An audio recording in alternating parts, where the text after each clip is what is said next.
সুধী ভক্তবৃন্দগণ, আজ হলো 14ই মে 2026 খ্রিস্টাব্দ।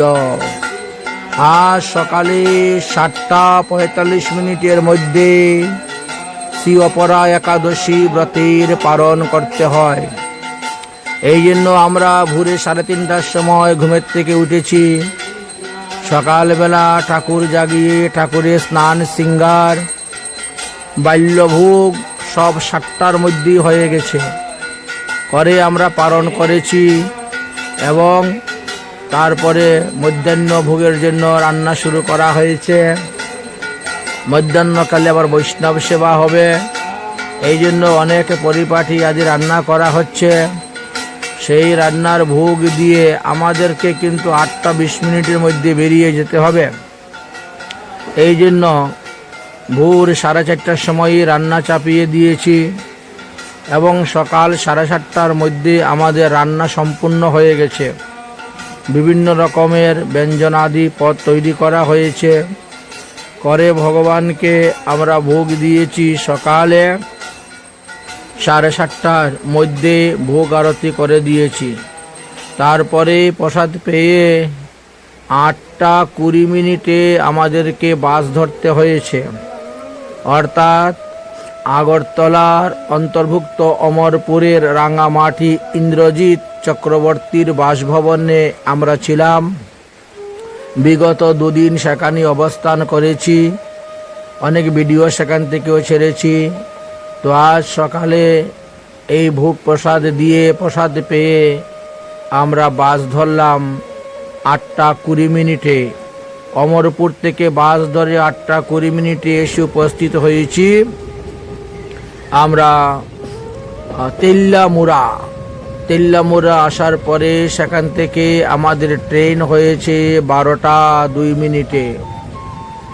12:02 আমরা ট্রেন ধরেছি। অমরপুর থেকে তেল্লামুড়া আসতে বাসে আমাদের সময় লেগেছে 2 ঘন্টা। তারপরে আমরা এখানে এসে তেল্লামুড়ার থেকে ট্রেন ধরেছি ধর্মনগর যাওয়ার জন্য। ধর্মনগরের উদ্দেশ্যে আমরা রওনা হচ্ছি।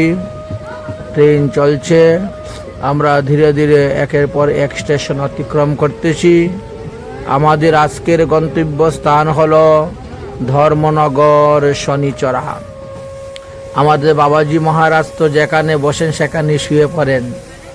এত সুন্দর মজার ট্রেনের মধ্যে ঘুমটাও আরো মজার হয়ে যায়। একটু হালকা হালকা বাতাস লাগে, এমনি ঘুম এসে যায়। দেখো, একজন ঘুমাচ্ছে, 2 জন ঘুমাচ্ছে, 3 জন ঘুমাচ্ছেন, আর একজনে বসে বসে গল্প করতেছেন। শুধু খালি উনি ঘুমাচ্ছেন এমন নয়, ওনার পাশে যারা আছে তারাও ঘুমাচ্ছে। একজনের ঘুম দেখলে পরে আরেকজনের ঘুম এসে যায়। যাই হোক, আমাদের গন্তব্য স্থান হলো আজ ধর্মনগর শনিচড়া। কৃষ্ণা দেবনাথের ঠাকুরাঙ্গিনাতে আমরা যাব। রাত্রি পাঠ কীর্তন হবে, কালকে মহাপ্রভুর ভোগ হবে, আরতি হবে, বৈষ্ণব সেবা হবে। এই উদ্দেশ্যে আমরা রওনা হয়েছি ট্রেনে করে। আর ত্রিপুরার শোভা আপনাদেরকে দর্শন করাচ্ছি। কত নদ নদী খাল বিল পার হয়ে আমরা যাচ্ছি, কত পাহাড় পর্বত অতিক্রম করে যাচ্ছি, কত বা পর্বতের গুফা আমরা পার হচ্ছি। বুগদা বলা হয়, মাটির নিচে দিয়ে উপরে পাহাড়, নিচে সুড়ঙ্গ তৈরি করে ট্রেনের রাস্তা করা আছে। এইভাবে বহু বুগদা পার হয়ে হয়ে আমরা ধর্মনগরের উদ্দেশ্যে রওনা হচ্ছি। মধ্যে মধ্যে আপনাদেরকে স্টেশন দর্শন করাচ্ছি বিভিন্ন সময়ে। আবার বিভিন্ন সময়ে গাড়ির ভিতরে যাত্রীগণকেও আপনাদেরকে দর্শন করাচ্ছি। যাত্রীগণ অনেকেই মনের আনন্দে ঘুমাচ্ছেন। ট্রেনের সফরটি হলো সবথেকে আনন্দময় সফর। এর থেকে আনন্দ বিষয় কিছু আর হতেই পারে না। এক তো ট্রেনের একটু হালকা হালকা শব্দ, তারপরে হালকা হালকা একটু জার্নিং, তার মধ্যে আবার শনৈ শনৈ বাতাস। আর এতে ঘুমটা বলো ভালোই হয়, খুব মজার ঘুম হয়। ঘুম থেকে তুলে দিলেও আবার ঘুম এসে যায়, ঘুমের থেকে উঠাই দিলেও আবার ঘুম এসে যায়। নিদ্রা দেবী বড়ই কৃপা করেন।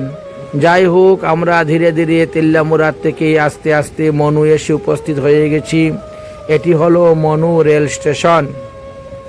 মনু রেল স্টেশনটা আমরা অতিক্রম করতেছি।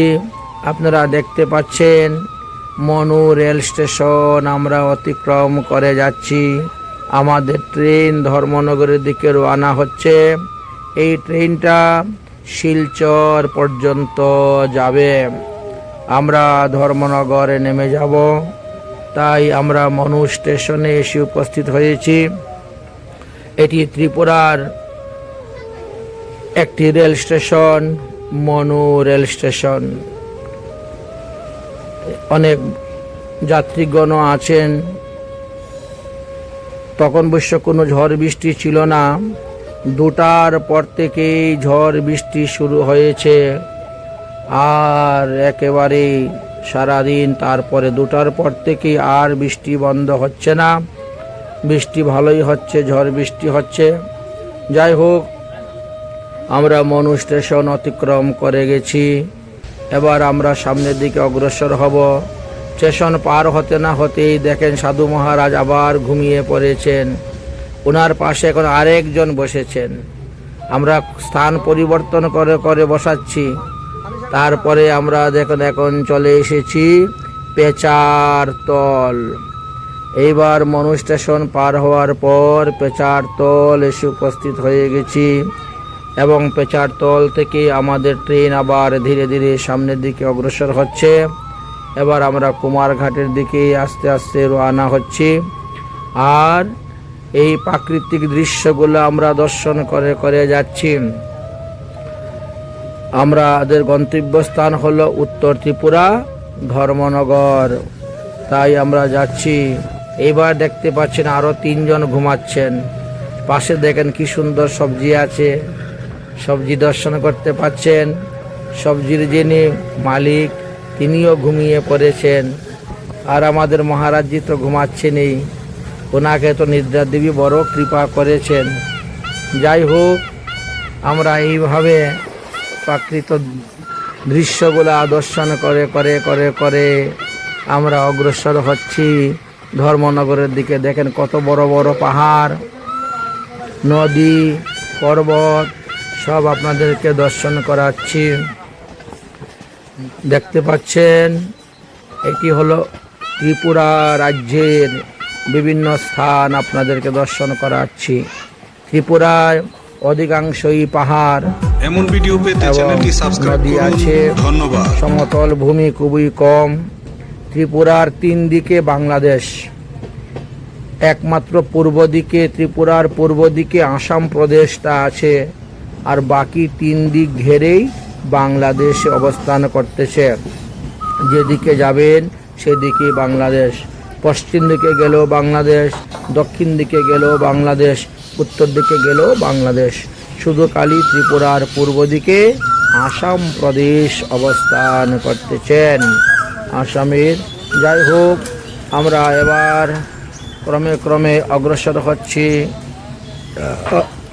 আপনাদেরকে দর্শন করাচ্ছি সেই ত্রিপুরার রেল লাইন, রেলের রাস্তা, রেলগাড়ি। অবশ্য গাড়ির ভিতরে খুব সুন্দর ব্যবস্থা আছে। ও পায়ে পরিষ্কার ছিল, কোনো অসুবিধা হয় নাই। যাই হোক, আমরা কুমারঘাট এসে পৌঁছে গেছি। এটি হলো কুমারঘাট রেল স্টেশনের দৃশ্য আপনাদেরকে দেখানো হচ্ছে। যাই হোক, আমরা এখান থেকে কুমারঘাট থেকে যখন গাড়িটা ছাড়বে তখন সোজা ধর্মনগর পৌঁছে যাব। এই ট্রেনটি কুমারঘাট থেকে ছাড়ার পরে ও সোজা একেবারে ধর্মনগর চলে যায়, অর্থাৎ পানিসাগরে সে দাঁড়ায় না। পানিসাগরে তার স্টপেজ নাই বলে সে দাঁড়ায় না। যাই হোক, হ্যাঁ, পেচারতলে একটা স্টপেজ আছে দাঁড়াবার, সে পেচারতলে দাঁড়ায়, কিন্তু পানিসাগরে দাঁড়ায় না, সোজা ধর্মনগর চলে যায়। আমরাও প্রাকৃতিক দৃশ্য দর্শন করে করে, ত্রিপুরার শোভা দর্শন করে করে আমরা ত্রিপুরা ভ্রমণ করতেছি রেলে।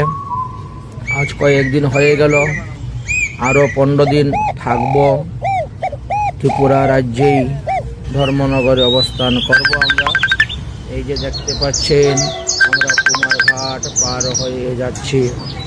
কুমারঘাট পার হয়ে আমরা এখন যাচ্ছি ধর্মনগরের দিকে। ধীরে ধীরে আমরা অগ্রসর হয়ে যাব। ধর্মনগর রেল স্টেশনে গিয়ে আমরা নামবো, আপনাদেরকে দেখাবো ধর্মনগর রেল স্টেশনের শোভাও আপনারা দর্শন করবেন। এটি কুমারঘাট হয়ে গেল। এবার গাড়ি আবার সামনের দিকে অগ্রসর হচ্ছে। দেখেন কি সুন্দর মাঠ দেখা যাচ্ছে, চতুর্দিকে বড় বড় পাহাড়, সবুজ রঙের সব গাছগুলি একেবারে হারা ভরা হয়ে আছে। পুরা মাঠটা সবুজ ঘাসে পরিপূর্ণ। সুন্দর রাস্তা, গ্রামের রাস্তা চলতেছে। মধ্যে মধ্যে দুই একটা পাকা বাড়ি, টিনের বাড়ি আছে। মধ্যে মধ্যে কলা বাগান দেখতে পাচ্ছেন। মধ্যে মধ্যে রেল গেটের ফাটক আছে, গাড়িগুলা দাঁড়িয়ে আছে। এই রকমভাবে শোভা দর্শন করে করে আমরা ধর্মনগরের দিকে অগ্রসর হচ্ছি। আর অল্প কিছুক্ষণের মধ্যেই আমরা ধর্মনগর পৌঁছে যাব। এই জন্য প্রত্যেক যাত্রীগণ আপন আপন ব্যাগ কাঁধে নিয়ে সবাই দাঁড়িয়ে আছেন ধর্মনগর রেল স্টেশনে নামার জন্য। ওই দেখতে পাচ্ছেন ধর্মনগর, ধর্মনগর রেল স্টেশন আপনারা দেখতে পাচ্ছেন। এই যে ঘরগুলা দেখতে পাচ্ছেন, এগুলা গোডাউন। এগুলা রেল থেকে যখন দ্রব্যগুলা জিনিসগুলা আসে, সরকারি ট্রান্সপোর্টের জিনিসগুলো আসে, এই সমস্ত ঘরের মধ্যে রাখা হয়। আমরা ধীরে ধীরে একেবারে ধর্মনগর ঢুকে গেছি। 1 নম্বর প্ল্যাটফর্মে গাড়ি ঢুকে গেল। ধর্মনগরের 1 নম্বর প্ল্যাটফর্মের দিকে গাড়ি প্রবেশ করতেছে। সামনেই দেখতে পাবেন বিরাট বড় সাইনবোর্ড ধর্মনগর লেখা। উত্তর ত্রিপুরা ধর্মনগর রেল স্টেশন ওই যে সামনে দেখা যাচ্ছে সাইনবোর্ড, আপনারা দর্শন করতে পাচ্ছেন। আমরা ধর্মনগর রেল স্টেশনে এসে গেছি। এবার আমাদের নামার পালা। অনেক লোক এখানে দাঁড়িয়ে আছেন। এরা কেউ করিমগঞ্জ যাবে, কেউ বদরপুর যাবে, কেউ বা শিলচর যাবে। এই ট্রেনটি সকালবেলা ভোরে 5:40 ধর্মনগর থেকে আগরতলা যায়। আবার আগরতলার থেকে 11:15 ছেড়ে আসে এবং সে শিলচর যায়। রাত্রে 7টা, 7:30 বাজে শিলচর পৌঁছতে পৌঁছতে।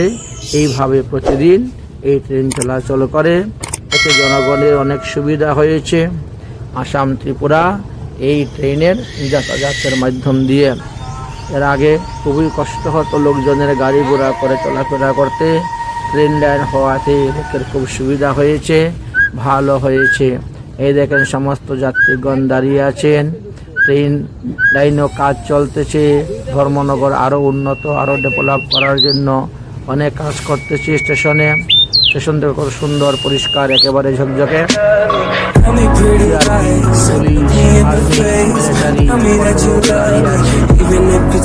শৃঙ্খলা বাহিনী, সবাই যাই হোক সুন্দরভাবে সুষ্ঠুভাবে সবাই দাঁড়িয়ে আছেন। গাড়ি দাঁড়ালে পরে আমরা গাড়ি থেকে নেমে যাব। আমাদের এই গাড়ির নাম হলো দীনদয়াল। দীনদয়াল ট্রেনের নাম। আমরা সেই ট্রেন থেকে এখন নামবো। নেমে আমরা ধর্মনগর থেকে টোটো করব। রেল স্টেশন থেকে টোটো করে আমরা যাব ধর্মনগর রাজবাড়ি। এবং রাজবাড়ি যাওয়ার পরে সেখান থেকে আবার টোটো করে বা অটো করে বাগপাশা হয়ে, ধর্মনগর থেকে বাগপাশা হয়ে শনিচরা গিয়ে নামব। আর শনিচরা নামার পর সেখান থেকে আরেকটা টোটো করে শনিচরা লাল স্কুলের পাশে কৃষ্ণা দেবনাথের ঠাকুরাঙ্গিনাতে গিয়ে আমরা উপস্থিত হব। আজকে এখানেই পাঠ কীর্তন অনুষ্ঠিত হইবে। এই জন্য আমরা এই স্থানে এসেছি। আজকে আগরতলা থেকে আমরা এখানে এসে উপস্থিত হয়েছি। যাই হোক, এখন আপনাদেরকে দর্শন করাবো সেই কৃষ্ণা দেবনাথের ঠাকুর আঙ্গিনা। আপনাদেরকে দর্শন করাবো। এটি হলো কৃষ্ণা দেবনাথের বাড়ি। দেখেন কি সুন্দর থানকুনি পাতা, প্রচুর থানকুনি পাতা এখানে হয়েছে। আগামী করল থানকুনি পাতা পিষে সবজি করা হবে। এদিকে তুলসী মঞ্চ দর্শন করতে পাচ্ছেন, খুব সুন্দর তুলসী মঞ্চ, চতুর্দিকে অনেক ফল ফুলে পরিপূর্ণ। এই হলো তিনার ঠাকুরাঙ্গিনা। তিনিও সদাচারী প্রসাদ বুঝি, প্রসাদ সর্বদা গ্রহণ করেন। এই যে উনার ঠাকুরাঙ্গিনা আপনাদেরকে দর্শন করাচ্ছি। আমাদের গিরিধারী এনে ওখানে বসিয়ে দিয়েছি। তারপরে দুপুরবেলা রান্না হয়েছিল, যে ভোগ প্রসাদ ছিল সেই ভোগ প্রসাদ আমার সঙ্গে যিনি এসেছেন মহারাজজি, ওনাকে একটু প্রসাদ পাওয়ানোর ব্যবস্থা করা হলো। যাই হোক, এমন ভিডিও পেতে চ্যানেলটি এখন সাবস্ক্রাইব প্রসাদ পেয়ে করুন। বিশ্রাম করতেছেন। ধন্যবাদ। কোনো অসুবিধা নেই, চিন্তার কোনো কারণ নেই। মোটামুটি উনি ভালোই আছেন, সুস্থ আছেন। সেবা প্রসাদ পেয়ে বিশ্রাম করতেছেন। সন্ধ্যার সময় আরতি হবে, পাঠ কীর্তন হবে। আমরা সকালে আগরতলা থেকে 8:20 বেরিয়েছিলাম, আর বিকালে 3:30 এসে উপস্থিত হয়েছি শনিচরা, মানে ধর্মনগর শনিচরা। এই যে কৃষ্ণা দেবী, এই দেখতে পাচ্ছেন, এই কৃষ্ণা দেবীর ঠাকুরাঙ্গিনাতে এসে আমরা উপস্থিত হয়েছি 3:30। তারপরে স্নান টান করে আমরা বিশ্রাম করতেছি। রাধে রাধে। আপনাদের সবার নিমন্ত্রণ রইল, রাত্রিবেলা পাঠ কীর্তন শ্রবণ করবেন। আগামী করল রান্না হবে, ভগবানের ভোগ হবে, প্রসাদ পাবেন। রাধে রাধে।